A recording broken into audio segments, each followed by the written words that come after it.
This is going to be crazy. This is going to sound crazy. The Tennessee Titans are not a bad football team, and they're not going to be a bad football team this upcoming season.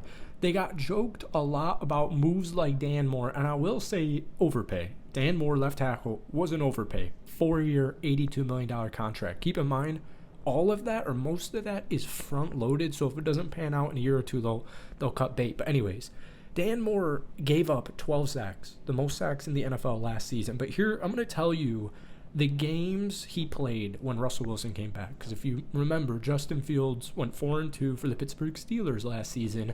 Russell Wilson comes in.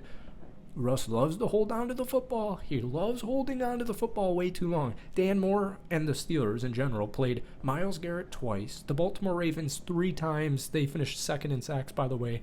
They had Trey Hendrickson twice. They played the Philadelphia Eagles, the Kansas City Chiefs. And so, Pittsburgh's offense, not just Dan Moore, was horrible. They couldn't score points. It didn't work out in any way, shape, or form with Russell Wilson after maybe a couple of games. They had a gauntlet of a schedule.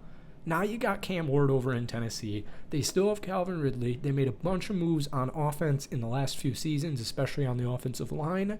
They've got the coach, in my opinion. I know that's still up for debate for some people, most people.